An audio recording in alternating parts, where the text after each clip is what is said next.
Kevin O'Leary, a very successful Canadian entrepreneur, a Canadian beauty, that is for sure. And in this video, it seems like he's going to be shitting all over our boy Justin Trudeau. Zero executional skills. He is a horrible manager. He perhaps is the worst manager Canada's ever been under. The absolute worst. It can't get worse. So let me apply what I believe are good executional skills, and I'll turn this country around. Kevin O'Leary has made it official, having just announced his candidacy for the Conservative leadership live on his Facebook page just moments ago. Born in Montreal, and we have to be competitive as a country. Now, obviously, it was a big surprise when Donald Trump got elected in the U.S. He's changed all the rules with our largest trading partner. I would have expected that Justin Trudeau would have waited to find out what the policies were going to be just 17 miles south of the border, and then pivot and make Canada competitive on taxes. The government is introducing a carbon tax on heat, gas, and groceries. Will the government also apply the HST and GST on the tax? Because that is a key element of our government's effort to fight climate change. Canadians can't afford to pay any more. Will she charge the HST and the carbon tax, yes or no? Ordinary taxes will be levied in the ordinary fashion.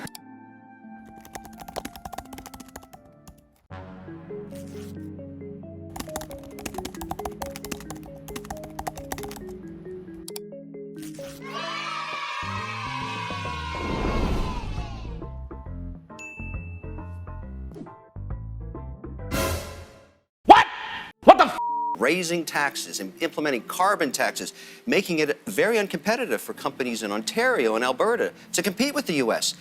That's a big mistake, and it shows that he doesn't understand what the driving force is of Canada.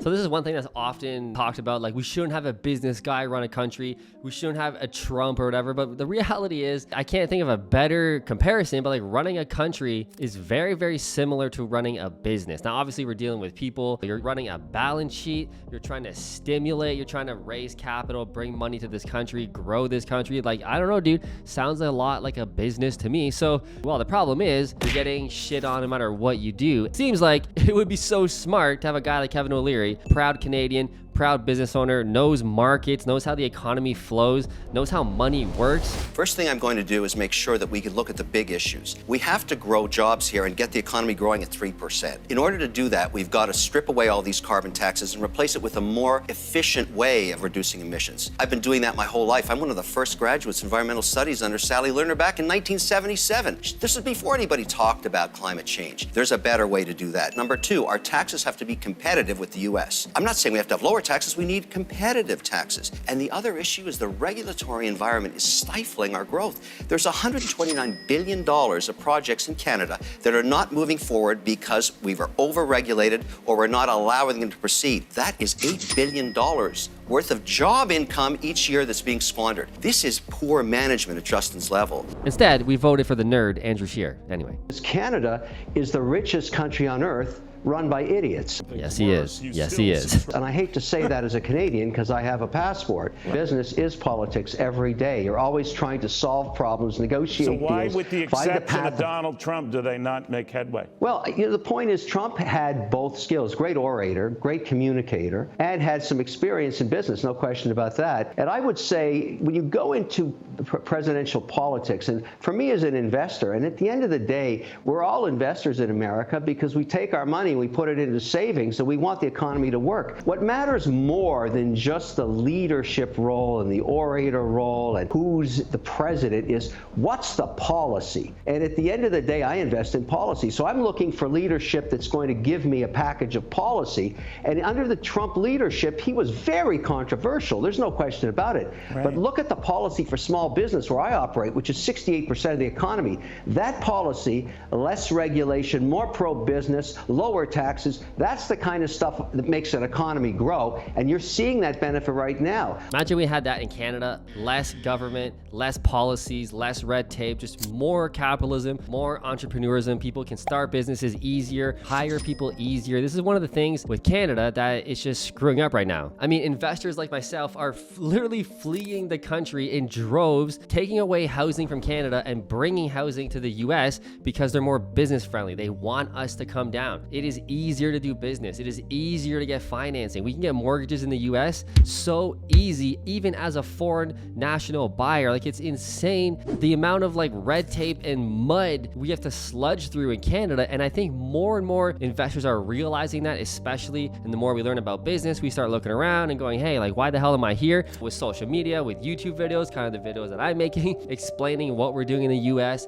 how much it's easier to find deals, they cash flow better, the landlord-tenant board rules are absolutely incredible, and we're just losing businesses in droves. You have a leader like Trudeau who's just way too left. But when it comes to economics and policies and taxation, fiscal policies, monetary policies, like, the guy's a fucking idiot and he doesn't realize what's going on. He's losing the grasp. He's gonna lose the next election because now Canadian citizens are starting to feel that pain from his shitty policies and the way Canada's being run. There's a new warning today about the number of Canadians at risk of going hungry, and concerns the situation will only get worse and the food banks may not be able to keep up. Like, dude, we're in the middle of a fucking giant inflation fight and you're just throwing more inflation on the fire by taxing everything, making everything be more expensive. You're insane. You don't understand economics 101. But I have to understand and think that he does. Like, he's not an idiot. Like, he grew up in a very privileged family, went to great quality schools. His fucking father was a prime minister. Like, I have to think the guy knows about economics. He understands how things work. He can't be that big of an idiot. But why he keeps putting these crappy policies through, hurting his people, I don't know. There's got to be something higher up going on.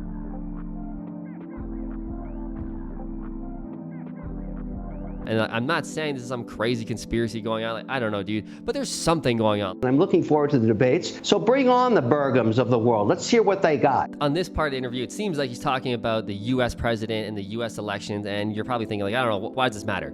You know, as a Canadian investor, you know, you have to pay attention to what's going on in the U.S. Canada politics is like a joke. Like, it doesn't fucking matter. Like, if we want a more conservative or Republican president as the next president, please, let's do that. It will affect Canadian policies and economy greatly. Whatever they do, we kind of do. So whenever we have this kumbaya, no fiscal responsibility, it's just more and more crap policies that look good on the world stage, but the people in Canada are actually greatly suffering. Why did I move my business out of highly taxed Ontario to Cambridge, Massachusetts? Because it's America. It's where you go if you're an entrepreneur. Why does everybody want to move here from around the world? Because that dream can come true. I came from nothing. America gave me that opportunity to grow a business and turn it into multi-billion dollars in transactions. The more and more we invest in the US and go visit the US and live in the US over the winter, like, I wish I would have known about the US, honestly, like 10 years ago, because we would have made so much more money, but you just feel it when you're down there. And yes, they have their problems. They have gun problems, for real severe problems. But economically speaking, like, America has fucking got it going on, and we should take a lesson or two from them. So let me know in the comments below, what do you think? Who do you think should run this country? What type of skills should they have? If you have anybody in mind that you think should run for election in Canada in the next couple of years, let me know all of that in the comments, and we can keep the debate going there. I'll see you in the next video.